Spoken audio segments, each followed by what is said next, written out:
Good afternoon, guys. Welcome to Get Green Investing, and I am Mr. Green. We're trying to keep our investments between the lines and in the green. Listen, today it is Saturday, February the 20th, 2021, and I'd like to discuss HCMC stock, Healthier Choices Management Corporation. Now, I am neither a financial advisor nor an attorney, but we're going to discuss some things, opinions that I may have about this particular stock. Now, you may have noticed this close of business on the exchange this Friday that not only was HCMC down, but the entire market was really flat this week. We saw a lot of red. We saw some fairly serious pullback in the market. And I think for any of you that are alarmed about this particular thing in any of your holdings, need to take a deep breath and relax, because pullbacks are healthy, and HCMC is no different. But when you're dealing with a penny stock such as this, it had a high this week of 0.0065 that pulls back to 0.0035. That's a major pullback, but the volatility in the stock is self-explanatory with respect to the volatility of the market itself. So take a deep breath, relax, and I think this stock is going to be okay. Now, there are a few things that I'd like to discuss about current events with respect to HCMC stock and the company itself, maybe shed some light. My forte is in research, and I've seen some very detailed due diligence that some folks have done a great job. Hopefully I'm going to communicate some of those things to you in bullet point form, and give you a better understanding of why the stock might be the right choice for you. I do have a position in this stock. I continue to hold this stock, and I'm going to continue to do so. I have run my position up to a point where I'm comfortable, both from an expenditure standpoint and hopefully a return standpoint. It is a higher volatility, higher risk stock, but I think we can all agree that the fact that there are some catalysts out there with respect to events that are on the horizon, events that have taken place, and frankly the company itself, because I think the company itself, without any of those catalysts, has some things to offer. So I'm going to take a look at some notes. So if I don't happen to be looking right into the camera, that's the reason. So when we're talking about Healthier Choices Management Corporation, this is a Florida-based corporation out of Fort Lauderdale, Florida, formerly known as Vapor Corp. Vapor Corp is a leading supplier of electronic cigarettes with a diverse product portfolio that includes the most recognized brands, both retailers and consumers in the industry. Vapor Corp is also the only fully reporting publicly traded electronic cigarette company in the United States. Committed to consumer-driven product innovation, Vapor's leading brands include Crave, 51, Green Puffer, Americig, VaporX, and its popular seen-on-TV brands Easy Smoker and Alternacig, all of which are registered trademarks of Vapor Corp. Vapor Corp being what is formerly known and now known as HCMC, or Healthier Choices Management Corporation. Now, this corporation also has some holdings with brick and mortar health food stores, which I've seen some video of those stores in Florida. Maybe a singular store actually, but I know that they have retail locations for their vape products, as well as, I believe, an 18,000 square foot grocery facility, health food grocery, basically probably in lines with a Whole Foods or an Earth Fare type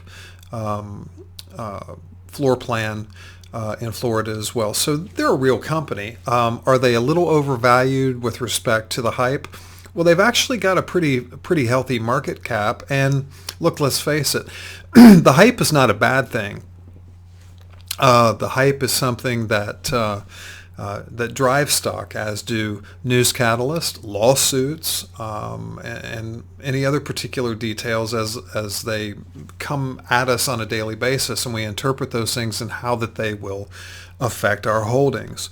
So let's talk a little bit about the research element. Now, there has been some talk Naturally, I think everyone is aware, and let's take for granted, the fact that I think we're all aware that there's an impending legal action against Philip Morris. Now, I can tell you that I do know attorneys personally who have taken on Big Tobacco in the former Big Tobacco lawsuits, and they were very successful in that lawsuit. I know a number of attorneys who work particularly for the firm who took on Big Tobacco and prevailed.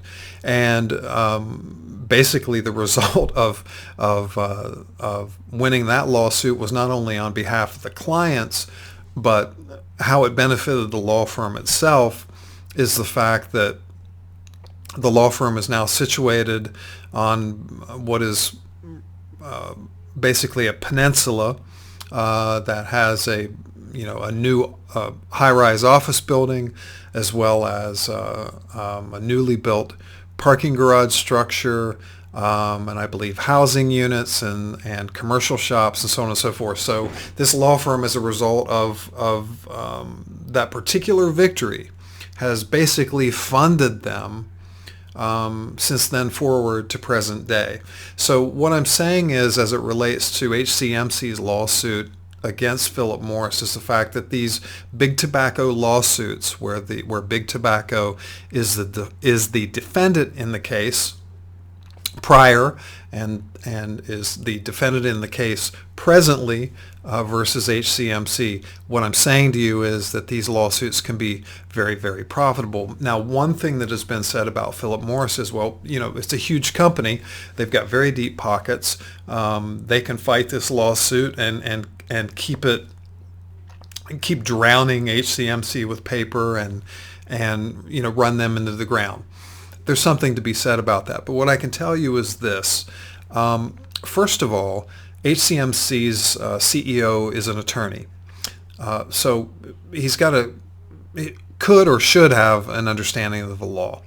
He's not representing the case, obviously, but they did retain Cousin O'Connor, which is number 84 in the United States in the list of law firms, ranked number 84, and they are in the top 100 rank globally for law firms. They've got about 700 staff lawyers within their firm. They've got a number of offices across the United States. But one of the catalysts that wasn't really publicly disclosed per se, but I did find out, was the fact that Cousin O'Connor recently leased on a 15-year lease, signed a 15-year lease to move into 2 floors of the World Trade Center, which is the prime business property for serious businesses in the United States. They are going to occupy 2 floors of that building and signed a 15-year commitment to do so. That's impressive in and of itself, but that speaks volumes about what may be happening for their firm. Is this directly related to the Philip Morris suit? It could be. One could speculate that they anticipate a win in this particular case, and they understand, as did the prior law firm to whom I was referring, and their battle against Big Tobacco, in which they prevailed, and saw what equity they brought to their firm. As far as how they were able to grow their business holdings, their real estate holdings on absolutely prime real estate. And I'll leave the name of the firm undisclosed, but I do know one of the managing partners, or I think he is the managing partner of the firm. And I've known a number of staff attorneys at the firm, and had a number of friends who actually worked at the law firm and still do. Very successful law firm. So Cousin O'Connor is on that level. I am not certain, but somebody mentioned that Cousin O'Connor took on HCMC pro bono. I do not believe that is the case. I believe the case would be, as would stand corrected, is that they may have taken it on a contingency, simply meaning that they are going to, if they prevail on behalf of their client, take a percentage of the award and the client will receive the rest. If the case doesn't go to court, it is typically standard that the client will receive 66% and the 66.6%, and the attorney or law firm will receive 33 1/3. If the case goes to court, typically that number will increase to something like 40% on behalf of the law firm if they have to litigate, and 60% on behalf of the client rather. In this case, clearly that's found money, and it's all based upon a patent infringement suit, which I think we're all aware of. That is a 170 patent that covers vaping equipment infringement, if you will, and patent guarantees and design guarantees, or I'm sorry, designs that were patented through the U.S. Patent Office. So that's why they're suing Philip Morris, as we should all know, and if you don't, now you're aware, based upon these patent infringements. They have filed that case in the state of Georgia. Georgia does have a long-arm statute which allows a firm like HCMC, because although they are a Florida company or corporation, Philip Morris does do business in Georgia as well. So they have decided to file in federal court in the state of Georgia. You can read their summons and complaint online. One thing that's very important to realize about this particular filing is that HCMC has requested a jury trial. They may have, in fact, or are ready to possibly ask for a summary judgment. That is very typical of any filing with the court, is to ask for a summary judgment, which simply means that they asked the judge to look at the facts of the case and simply make a judgment on his or her behalf with respect to the facts of the case, and either dismiss the case entirely or award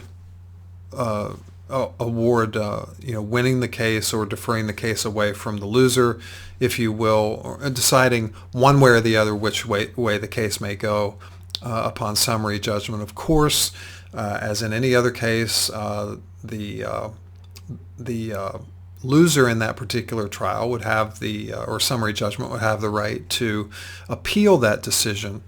Is more commonly the case, however, that judges believe, in all fairness, that the facts of the case should be heard, even if the summons and complaint happens to be overwhelmingly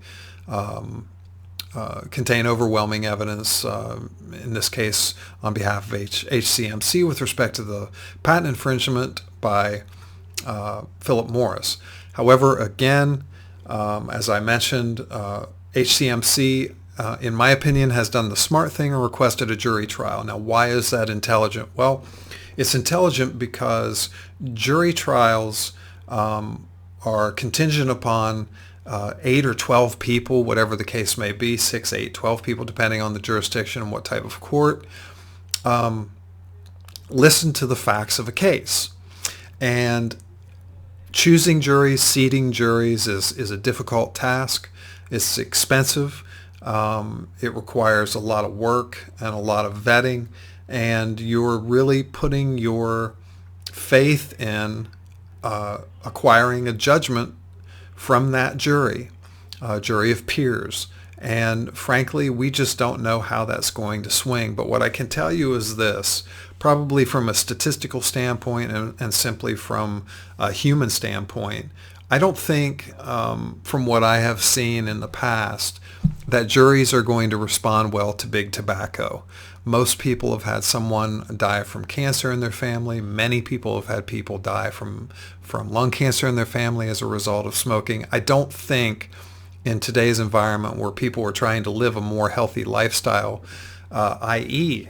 Healthy Choices Management Corporation, who are trying to promote a healthy lifestyle and who are trying to offer alternatives to smoking, lends to the fact that most people just don't admire big tobacco.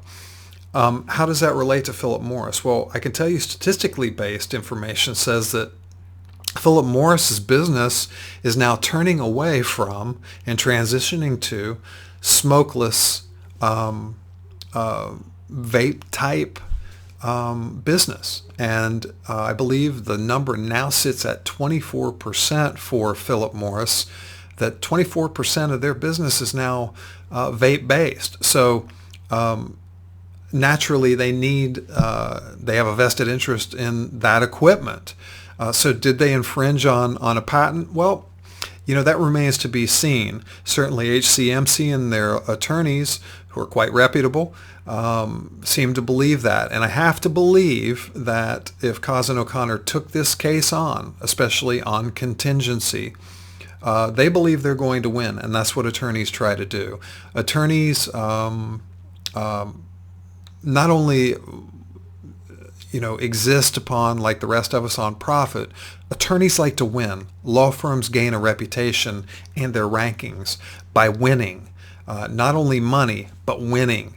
And that could take a few different forms. So they must have thought that they could win this lawsuit. They have a very good feeling about the prospect of winning this lawsuit. And I think that translates down and trickles right down to HCMC, out to the retail investors like us who are taking a position in that company and believe that there's a very good chance that HCMC could prevail and that we are all going to benefit from that particular litigation. Now, with respect to the jury trial, again, reverting back to that, I don't think people like big tobacco. If I was on a jury, frankly, I would probably be tainted in my judgment with respect to how I would feel about big tobacco versus the little guy.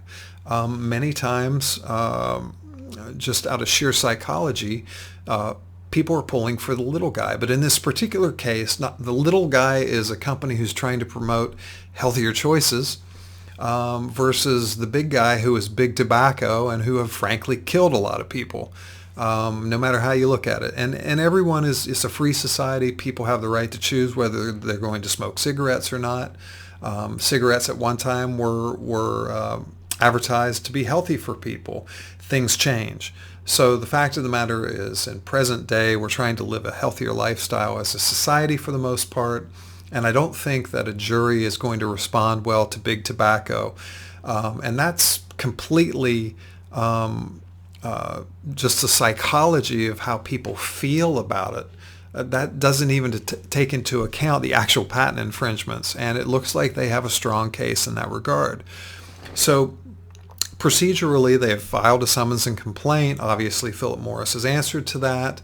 This was filed back in December of 2020. So at this point, they're awaiting, I think, a first court date, which is to happen on February the 26th. Now, I've seen a couple of posts on Reddit and Twitter that said, hey, if this doesn't happen on February 26th, don't get your hopes up, because it might not. Well, here's what can happen. Very simply, a number of things can happen. One is that with that court date of February 26th, it's very possible just to stretch things out and buy some more time, because attorneys work on a slow 30-day interval schedule, and it's annoying and it's a pain for clients and people like us who are awaiting some type of action, but that's how they work. That being said, they may, one party or the other may ask for a continuance, and a continuance in legal terms is simply the request before the court by a court officer, in this case either the plaintiff or the defendant, asking for more time. And that's simply going to give the judge, in this case a male, that's going to give the judge an opportunity to say, okay, I'm going to extend you 30 more days to prepare for your case, whatever the circumstances have to be. But it may not happen February the 26th is my point. And if it doesn't, don't panic. This is just legal posturing. Now let's look at the other extreme. It's possible, based upon circumstances that we've all been akin to, reading in News Catalyst, and some hearsay, some conjecture, I'm sure. But one of the things that you can count on is the fact that Philip Morris probably wants this lawsuit to go away. And the more retail investors, the more that we talk about this case, the more that it is discussed on social media, the hotter that the stock gets. That's bad publicity for Philip Morris. And I saw in a filing to the SEC by Philip Morris and its corporate officers, it referenced legal actions and how damaging those legal actions can be with respect to the company's reputation, which could affect future earnings. And they have a responsibility because they're publicly held to disclose that to the SEC. So, which is essentially disclosing that to your shareholders to say, look, we've got some lawsuits impending. Those lawsuits can damage our reputation, can affect future earnings. Their business model is changing as we speak. As I said, I think 24% of their business is now vaping, smokeless type products. So future earnings could absolutely be affected from a lawsuit by the little guy in this case against this huge firm. So Philip Morris has deep pockets. They are publicly held. So would it be in their best interest to make the case go away and achieve some type of settlement?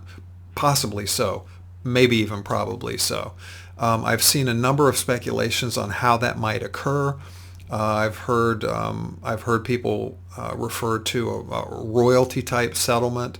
I've heard people refer to Philip Morris maybe buying stock up in HCMC before this happens, which is highly unlikely because that would be construed as insider trading, and that wouldn't fly with the SEC. So there are a number of ways that recovery can be made. The whole idea is and I think all the parties want to see it go away. That's very typical in a lawsuit. But where I think that Cause and O'Connor has positioned themselves is they're probably trying to achieve an out-of-court settlement that is fair and equitable to both parties. But you have to understand that about $2 billion has been earned by Philip Morris with use of this technology, specifically their IQOS technology. So, the judge may order, or the judge may make an order, or more than likely an out-of-court settlement would be something drawn, between the attorneys, an agreement between the attorneys that is hopefully equitable to both parties that would say any number of things, but possibly, what Philip Morris is going to do. What we ask Philip Morris to do is we ask them to pay X amount of dollars in damages up front.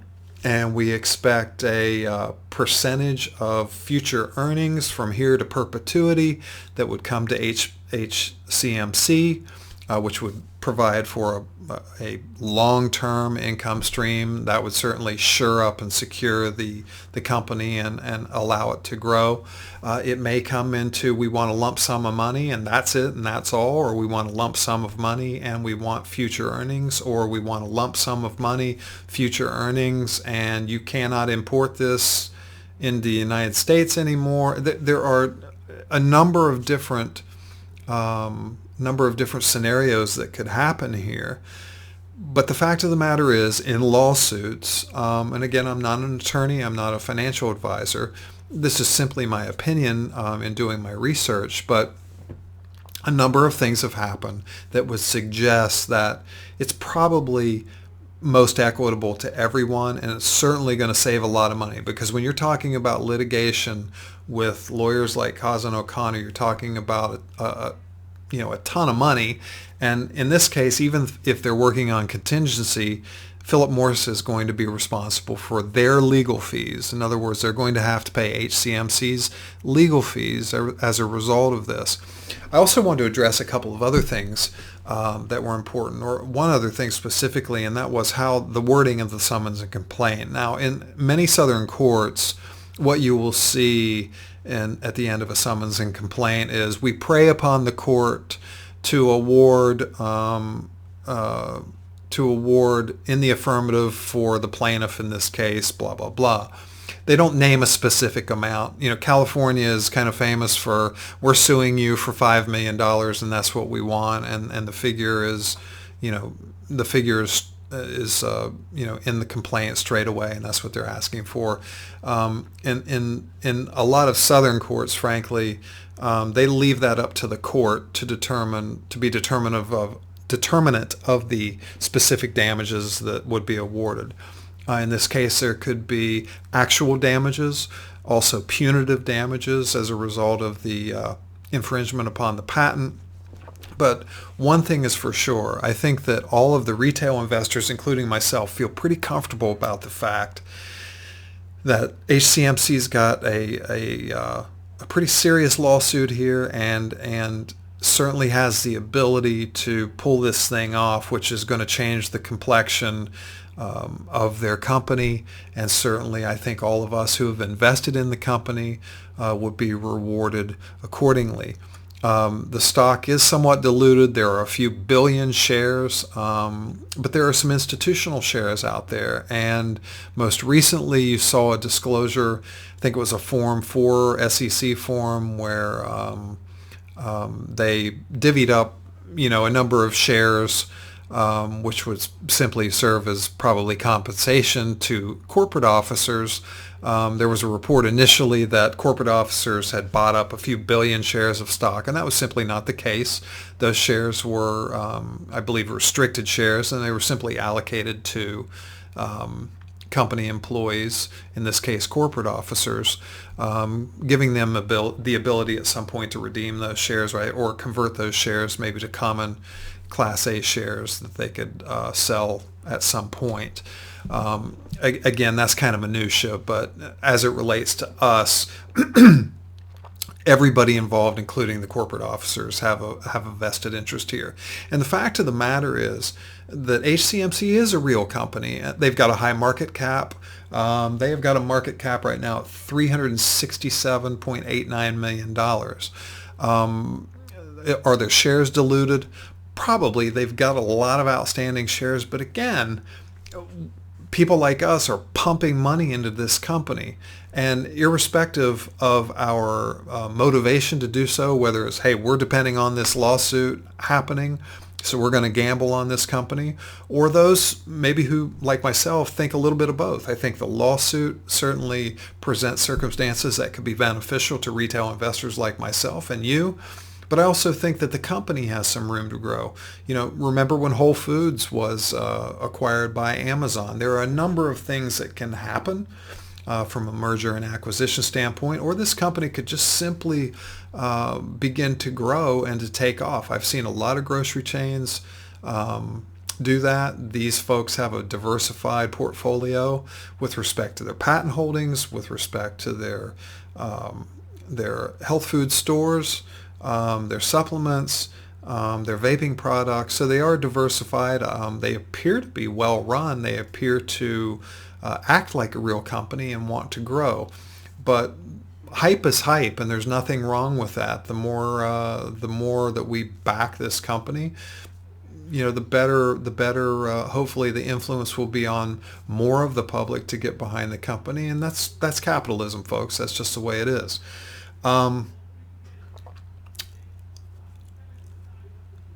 As far as taking a position in the company, look, let's face it, it's a penny stock. The shares are cheap. They're still available. It is probably a good time, in my opinion, when you've got the whole market down as it was last week and kind of bleeding red. That is a great time when it retracts like that to jump in and grab a position or to average down. I actually averaged down this week a bit on my holdings and brought my dollar cost average down, and that I saw that as a good thing. A lot of you maybe did the same thing. A lot of you may have jumped in, when the stock was selling at 0.0001, and good for you if you did. Good call. But anyway, I think that this is going to be a stock that is probably at least a midterm hold, depending on what happens. But just because it pulls back, don't panic. Let's hold tight, in my opinion. Let's give it a chance to work itself through the news catalyst. Let's give the legal system and what's going on with the litigation a chance to hash itself out. I can tell you that litigations typically don't happen quickly, but it depends on the circumstances. Philip Morris has a lot to lose in a case like this. Can they bury HCMC in paper? They can. Can they spend a lot of money to litigate against these people and to try to drive them into the ground? They can. But again, let's revert back to Cause & O'Connor. They've got a very, very strong law firm representing HCMC, and that gives that company a lot of clout. So as well as all of the retail investors like you and me who've jumped behind this stock and seem to believe in the company and their growth. All of us have different motivation, doesn't matter what it is. But at this point, I say that it's a good idea to hold, to wait patiently, give it a chance. If you've got to pay your bills and have a roof over your head, you have to do what you have to do. But if you're in it for the long haul may last a month, the long haul may last a year. Do what's most advantageous to you and support the company and support each other. There's a lot of talk, a lot of places you can go on YouTube and the rest of the internet. Besides Go Green Investing, to get valid information. Most of it is accurate. Some of it hasn't been, and hopefully I clarified a couple of those points. You may have heard all this before. If so, I apologize, but I did want to take a little bit different perspective and talk about the stock in depth from a research standpoint. I just wanted to bullet point, as I said. There's no use just reading text and reiterating what's already out there that you can read, but you may want to go and read the complaint itself. It's available. It's the Southern District Court in Georgia, federal court. You can read the summons and complaint there. There have been SEC filings. I believe, again, there was a Form 4 and I think an 8K that was done previously. You can look up the institutional holdings. There's a lot of information out there so that you can do your due diligence on the stock. But on the whole, this is a fairly unique opportunity. I don't know if I'd call it a meme stock or not. I know it's a very active, highly traded stock, highly acquired stock at this point, lots of activity, but activity breeds activity, and that's not a bad thing, and that's what makes business happen. So that's kind of the underlying cause of what we do when we jump on every Monday, right, at 9:30, and we're eager to go. And usually when we get off at the end of the day, we might kick the dirt that day, or we may just jump up and down as to how great of a day we had. In any case, that is my take on HCMC at this time on Saturday, February the 20th, 2021. This is Get Green Investing. I am Mr. Green. Tune in again. I'm starting a new channel. This is episode 1. So when you get the opportunity, certainly subscribe, and hopefully I'll be able to provide some information. This is just not about stocks, folks. I got to tell you, we may talk real estate, general business, liability, coverage, systems and processes, business in general. But we're certainly going to talk stocks as well. In any case, I wish you a good night and a nice weekend, and be ready for the market on Monday.